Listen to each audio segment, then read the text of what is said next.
ஆன்மீக அன்பர்கள் அனைவருக்கும் அன்பான வணக்கம். நம்மளோட சேனலில் தொடர்ந்து ஆன்மீகம் சம்பந்தமான பல வீடியோ பதிவுகள் தாங்க பார்த்துக்கிட்டே இருக்கோம். அந்த வகையில் நாம் இன்னைக்கு என்ன பதிவு பார்க்க போகிறோம் அப்படின்னா, வரக்கூடிய நவம்பர் 30ஆம் தேதி அமாவாசைக்கு பிறகு ரிஷப ராசிக்காரங்களுக்கு எந்த மாதிரியான பலன்கள் அமைஞ்சிருக்குன்னு தாங்க. இந்த அமாவாசை நாளில் நாம் எந்த மாதிரியான வழிபாட்டு முறைகளும் விஷயங்களும் செய்யலாம் அப்படின்னு இந்த வீடியோ பதிவில் பார்க்கலாம். ஸோ வீடியோவை ஸ்கிப் பண்ணாமல் முழுசாக பார்த்து பயன்பெறுங்க. இந்த மாதம் வரக்கூடிய அமாவாசை எந்த தேதியில் வருது அப்படின்னும் எந்த டைம் ஆரம்பித்து எந்த நாள் வரைக்கும் இருக்குது அப்படின்னு பார்க்கலாங்க. அமாவாசை நவம்பர் 30ஆம் தேதி வருதுங்க. அன்னைக்கு சனிக்கிழமை காலை 11:04 ஆரம்பித்து அடுத்த நாள் மதியம் 12:20 வரைக்குமே இந்த அமாவாசை திதி நமக்கு அமைஞ்சிருக்குங்க. அமாவாசை தினத்தில் சூரியனும் சந்திரனும் நேர்கோட்டில் வருதுங்க. அதாவது ஒன்றை ஒன்று பார்த்துக்குது. அந்த நாளில் முன்னோர்கள் புண்ணிய லோகத்தில் இருந்து பூமிக்கு வராங்க. அதனால் பித்ரு தேவதைகள் என்ற முன்னோர்களை வழிபட்டு அவங்களுக்கு மரியாதை செய்து அமாவாசை தினத்தில் புதிய காரியங்களை துவங்கினால் நிச்சயம் நல்லதே நடக்கும் அப்படின்னு நம்பப்படுதுங்க. அந்த நாளில் நல்ல காரியங்கள் செய்வதனால நமக்கு தீங்கு எதுவும் ஏற்படாதுங்க. முன்னோர்கள் பூமிக்கு வரும் தினம் அப்படிங்கிறதுனால அது ஒரு நல்ல நாளாக தாங்க சொல்லப்படுது. இந்த அமாவாசை நாளில் ஜீவ சமாதிகள் புதிய உத்வேகம் பெறுதுங்க. அநேக குரு பூஜைகள், அதிஷ்டான பூஜைகள் இப்படின்னு இது எல்லாமே அமாவாசை அன்னைக்கு தாங்க நடக்குது. இந்த நாளில் வீடு வாசல் இல்லாத ஏழைகளுக்கு அமாவாசை அன்று அன்னதானம் செய்யலாங்க. அது மட்டும் இல்லாமல் ஒவ்வொரு அமாவாசை அன்னைக்கும் உங்களால் முடிஞ்ச உணவை அன்னதானமாக கொடுக்கலாம். இதோடு மற்ற ஜீவராசிகளுக்கும் உணவு கொடுக்கலாம். இந்த அமாவாசை பௌர்ணமியை போலவே முக்கியமான நாளாக தாங்க சொல்லப்படுது. ஒரு மாதத்தில் வளர்ப்பிறை முடிஞ்சு தேய்பிறையின் நிறைவாக தான் இந்த அமாவாசை அமையும். இதற்காக மக்கள் பலர் பேர் காத்துக்கிட்டு இருக்காங்க.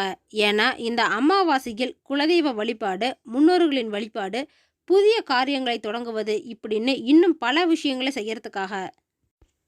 அதனால் அமாவாசை அப்படிங்கிறது ஒரு நல்ல நாள் தாங்க. இது வரைக்கும் அமாவாசையை பற்றி பயந்தவங்க, தயக்கமாக இருந்தவங்க இப்படின்னு அவங்க எல்லோருமே தெரிஞ்சுக்கோங்க. இதுவும் ஒரு நல்ல நாள் தாங்க.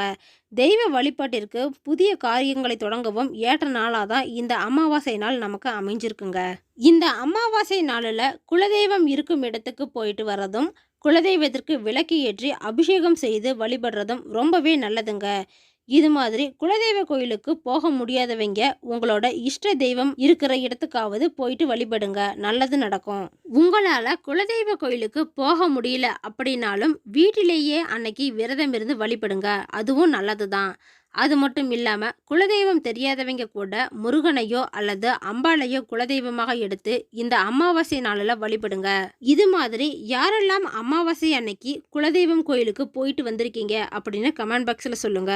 கூடவே உங்களோட குலதெய்வத்தோட பேர் என்ன அப்படின்னு மென்ஷன் பண்ணுங்க. குலதெய்வம் பிடிக்கும் அப்படின்னா ஒரு லைக்கும் பண்ணிடுங்க. இந்துக்கள் வழிபாட்டிலேயே அமாவாசை அப்படிங்கிறது ஒரு முக்கியமான இடத்தை பிடிச்சிருக்குங்க. அதாவது தை அமாவாசை, ஆடி அமாவாசை, புரட்டாசி அமாவாசை, மகாலய அமாவாசை இது எல்லாமே ரொம்பவே விசேஷமான அமாவாசைகளாக சொல்லப்படுதுங்க. இந்த நாளில் நம்மோட முன்னோர்களின் வழிபாடு ரொம்பவே சிறப்பு வாய்ந்ததாக சொல்லப்பட்டு இருக்கு. முன்னோர்களை பித்ரு அப்படின்னு நாம் சொல்கிறோங்க. அந்த நாளில் முன்னோர்கள் நம்ம வீட்டு வாசலில் வந்து நிற்பாங்க அப்படின்னும் காலங்காலமாக இருந்து வரும் ஒரு நம்பிக்கையாக இருக்குது. இப்படி நம் முன்னோர்கள் வரும் இந்த நாளில் அவங்களுக்கு பிடிச்ச உணவை படையலிட்டு வழிபடலாங்க. அந்த நாட்களில் பித்ருக்களுக்கு அதிகமான பசியும் தாகமும் இருக்குது அப்படின்னு தர்மசாஸ்திரங்கள் சொல்லுதுங்க. இந்த பசியை நாம் போக்கி வழிபட்டால் அந்த குடும்பத்திற்கு நீண்ட ஆயுளும், அழியா புகழும், உடல் வலிமை, செல்வம் இது எல்லாத்தையுமே நம்முடைய முன்னோர்கள் நமக்கு தருவதாக நம்பப்படுதுங்க. இது மாதிரி படையலிட்டு வழிபட முடியாதவங்க முன்னோர்களை நினைத்து வீட்டிலேயே கூட எள்ளும் தண்ணீரும் இறைத்து வழிபடலாங்க. இதைத்தான் தர்ப்பணம் அப்படின்னு சொல்லப்படுது. இதோடு வீட்டில் இருக்கும் பசுமாட்டிற்கு அகத்திக்கீரை கொடுப்பதும் தர்ப்பணம் செய்த பலனை நமக்கு கொடுக்குங்க. இதோடு புண்ணிய ஸ்தலங்கள் மற்றும் நீர்நிலைகளில் கூட இந்த தர்ப்பணம் செய்வது நம்மோட வழக்கத்தில் இருக்குங்க.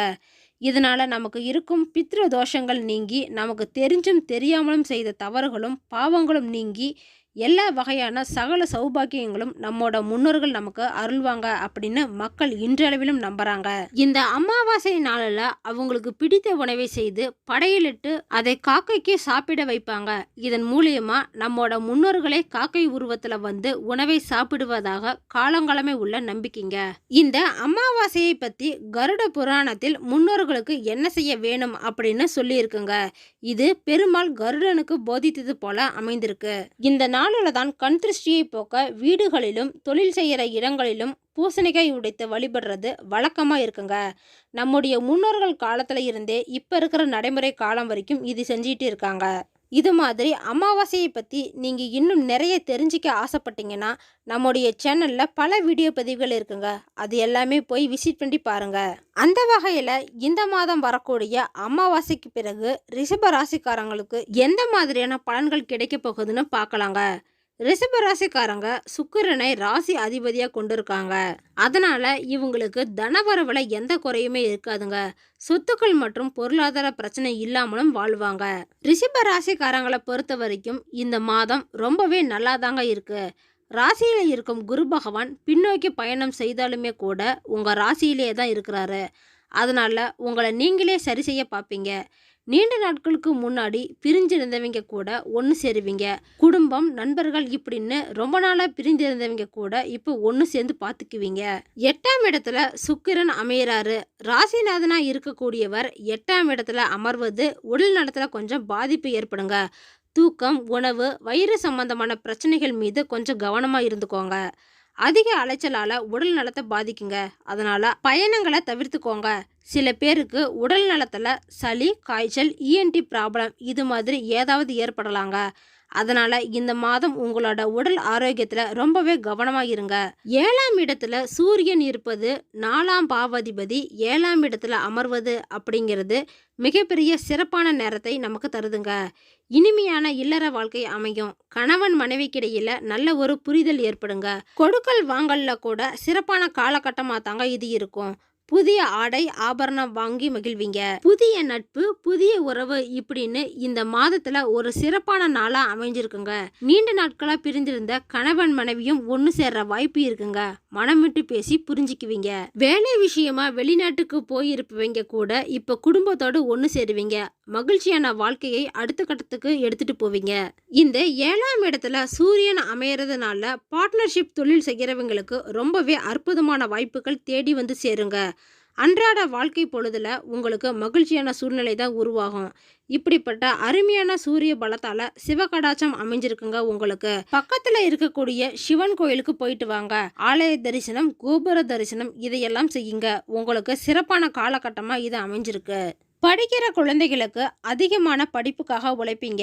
மேல் படிப்பு படிக்க நினைக்கிறவங்க, படிப்புக்காக போய் இருப்பவங்க இப்படின்னு அவங்க எல்லோருக்குமே நல்ல ஒரு சப்போர்ட் கிடைக்க போகுதுங்க. படிக்கிற குழந்தைகளுக்கு படிப்புல ஒரு தெளிவு ஏற்படுங்க. பிள்ளைகள் வெளிநாட்டுக்கு போய் படிக்கிற வாய்ப்பை நீங்களே ஏற்படுத்தி கொடுப்பீங்க. சுக்கிரன் 8ஆம் இடத்துல இருக்கிறது உடல் நலத்துல காரணமே இல்லாம நீங்க கவலைப்படுவீங்க. பய உணர்வு ஏற்படலாங்க. இது எல்லாமே சரியாகிடும். பயப்படாம இருங்க. 10ஆம் இடத்துல சனீஸ்வர பகவான் வீட்டில் இருக்கிற காரணத்தால தொழில் மாற்றம், தொழில் யோகம் இது எல்லாமே கூடி வருங்க. சொந்த தொழில் செய்யறவங்களுக்கு ரொம்பவே அற்புதமான வாய்ப்புகளும் இருக்கு. ஏன்னா 9ஆம் இடத்து அதிபதி 10ஆம் இடத்துல அமர்ந்திருக்கிறது சிறப்பான ஒண்ணுங்க. ஒரு திரிகோண அதிபதி ஒரு கேந்திரத்தில் அமையும் போது விட்டு போன காசு, பணம் எல்லாமே வசூலாகுங்க. இதுவரைக்கும் செய்து வைத்த பொருட்கள் விற்கவும் முடியும். லாபம் அதிகமாகும். வாங்க முடியாத பணம் இப்போ எல்லாமே வாங்கியும் முடிப்பீங்க. இது மாதிரி தொழில் மாற்றங்கள் எல்லாம் மாற்றி அமைச்சு கொண்டு தொழில்ல முன்னேற்ற பாதையை நோக்கி நகர்ந்துகிட்டு போவீங்க. இந்த மாதத்துல தடைப்பட்டு இருந்த காரியங்கள் எல்லாமே செஞ்சு முடிப்பீங்க. ராசியில இருக்கிற குரு பகவான் பின்னோக்கி போறதுனால பேசுறப்ப கொஞ்சம் கவனமா இருங்க. எந்த ஒரு விஷயத்தையும் பார்த்து கவனமா செய்யுங்க. பிரச்சனைகள் ஏதாவது ஏற்பட வாய்ப்புகள் இருக்கு. அதனால கவனக்குறைவு இல்லாம இருங்க. சூரியனும் புதனோடு இணைந்து அமர்ந்து இருக்கிறாரு. இந்த புதன் கிரகமும் சூரியனும் இணைந்து 7ஆம் இடத்துல இந்த மாதம் மாற்றம் இல்லாம ஒன்னாதாங்க இருக்கிறாங்க. இது மாதிரியான பலன்கள் தாங்க இந்த மாதம் ரிஷபராசிக்காரங்களுக்கு அமாவாசைக்கு பிறகு அமைய போகுது. பரிகாரமாக குருவாயூர் கோயிலுக்கு போயிட்டு வாங்க, பெருமாளின் அருள் கிடைக்கும். கூடவே ராமேஸ்வரம், காசி கோவிலுக்கும் போயிட்டு வாங்க, சிவபெருமானை தரிசனம் செஞ்சிருது நல்லது. ஓகே ஃப்ரெண்ட்ஸ், இந்த வீடியோ பதிவு உங்களுக்கு பயனுள்ளதா இருக்கும் அப்படின்னு நினைக்கிறேன். அடுத்தடுத்து நம்ம சேனலில் ஆன்மீகம் சம்பந்தமான பல வீடியோ பதிவுகள் தாங்க வரப்போகுது. ஸோ நம்ம சேனலை ஃபஸ்ட் டைம் பார்க்குறீங்க அப்படின்னா சப்ஸ்கிரைப் பண்ணி வச்சுக்கோங்க. கூடவே பெல் ஐக்கனையும் கிளிக் பண்ணி வச்சுக்கோங்க. அப்போ தான் நாங்கள் போடுற வீடியோ பதிவு உங்களுக்கு உடனே கிடைக்கும்.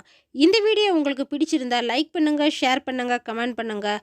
அதோடு உங்கள் ஃப்ரெண்ட்ஸ் அண்ட் ஃபேமிலிக்கும் ஷேர் பண்ணுங்கள். மற்றொரு ஆன்மீக தகவல் வீடியோவோடு உங்களை சந்திக்கிறேன். ஆன்மீக அன்பர்களான உங்களுக்கு நன்றியும் வணக்கமும்.